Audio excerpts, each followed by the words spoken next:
Hey everybody, if you guys are if this all releases the way it's supposed to and you're watching this, it's going to seem both out of sequence and out of place, and that's because I have not filmed or videoed, done some pictures for probably the last, I would say, 3-4 days. We ended up with a little more vehicle trouble beyond the flat tire on the side of the road. I did make it over Engineers Pass, did make it into Colorado. I ended up stranded for almost 40 hours in Silverton, of all places. On the backside of Engineers Pass, turning towards Animas Forks, I made a judgment and I caught the inside sidewall on a sharp rock and basically slashed it. Spent over 5 hours getting down off the mountain into Silverton, and I was quite frustrated, but I was more frustrated with the Jeep community. And some of you may take this harsh, some of you may feel me, but in the 5 hours I sat on the trail trying to get off, I probably had 3 dozen Jeeps stop by. Nobody in the Jeep community was even willing to throw some advice, help, loan a spare to get me off the mountain. But back east, we find that the Jeep guys help each other in the side-by-sides, ignore each other, ignore the Jeepers. San Juan's, I found it to be the exact opposite. I had probably 100 side-by-sides stop and offer to help. One of the guys even gave me a tire plug kit so I could at least try and get some air in the tire.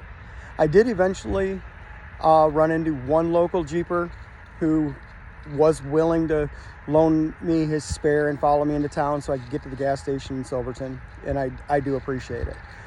But when I hit the bottom of Engineers Pass and I'm sitting on the main trail, I was very disheartened that the Jeep community out there is very, I'd almost call it individualistic, or they're so wrapped up in the 1 or 2 vehicles they might be with, they don't help anybody out of town, and I don't get that. We spent about 5 hours getting from the trail leading into Animas Forks back down to Silverton, and I ended up destroying 2 of my rims and shredding the tire that was slit even more so because I drove almost all the way to Southington before I got some help. Or Silverton, sorry, not Southington, Silverton, before I got some help. And yep, I made some judgment calls. I probably should have changed the tires out before I went. A lot of learning curves. I will go back. I definitely will go back. But I've waited a few days to film this because I very, very disheartened with the way the Jeep community was towards other Jeepers. And I don't know if it's because it was Wrangler guys and I'm driving a Grand Cherokee. I had one guy actually stop and kind of laugh at me and goes, yeah, I can't help you. You're driving a minivan on the trail. Minivan, it's a WJ. It's got a solid axle. I'm lifted 5.5 inches on 33s with a winch and steel bumpers. It's not a minivan. Not even a mom car. But the fact of the matter is, I don't know. I've never been the person to come on somebody in the trail and leave them just sitting there. Not even offering an option, not even going to see if they could find somebody to help. I mean, I did have one person take down a phone number for me. I don't know if he ever texted the person I was trying to reach, because the person I was trying to reach never even got out there. But yeah, I don't know. I was very angry with the Jeep community. I wasn't as frustrated with myself and stuff. I still had a smile on my face.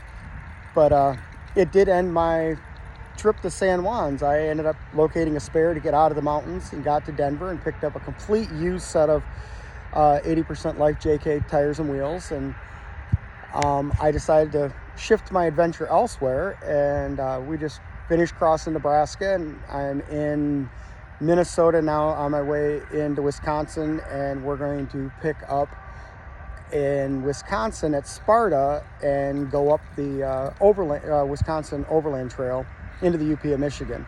Still got several days of this left, and I'm sure there's going to be some video and whatnot, but I wanted to let you guys know that if you're out on the trail, don't matter where you're from, what somebody's wheeling. Help people. If it weren't for the fact that I am an experienced wheeler, I had food, water, tools. I just didn't have enough to fix 2 shredded tires.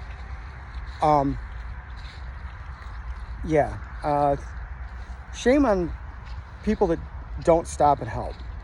There's no excuse to leave somebody there. I was literally prepared to pull off to the side of the trail and spend the night in the mountains and then try and figure out how to get down. Luckily, I pretty much could have done that. We still got a week's worth of food packed in the cooler and enough water for probably 3 weeks. But anyhow, I just wanted to tell you guys that. Hopefully when I get home, I'll compile some of this. I didn't get as much video because I kept running out of card space. I still will get some drone footage, but it probably won't happen until I'm in the UP of Michigan. So a lot of this is going to be kind of flip book imagery of things we did. I did get some video on Engineers Pass, so I did complete it. I did go all the way from Lake City up over through Animas Forks and back to Silverton, even though it was on a shredded tire from the bottom side, but I've got pictures at the top and registered for my Jeep badge of honor. I ran a couple of trails over by Denver. I think Guernsey Gulch comes to mind as the one name. Trail I'd never even heard of. Absolute blast. It was like 45 minutes west of Denver, and I stumbled on it by accident, but started looking at the map. It's like, I'll go back to that area too. So this wasn't a one and done trip. There is plans in the making for at least 2 largish trips each year starting next year, and part of that will be the revamp of the LJ, which I will lay that out. But again, this was more about just, I needed to get something documented for you guys to let you know. Help people. Doesn't matter what they drive. Toyota guys, you can laugh at them if Toyota's broken and you're in a Jeep, or if you're in a Jeep that's broken in a Toyota. But help. People, help. If it weren't for the fact that I am at least a decently skilled off-roader, I would have probably remained up on that mountain for multiple days before I got back down. And that would have really sucked. But I've managed to recover this trip. Had some nice camp spots. Whole lot more road time than I expected going back, but we're about 2 hours from hitting dirt, and with any luck, I'm going to stay on dirt all the way up through Michigan and over to the Mackinac, tell them from Michigan, Mackinac, on my way home for Monday. So stay tuned. There'll be more coming.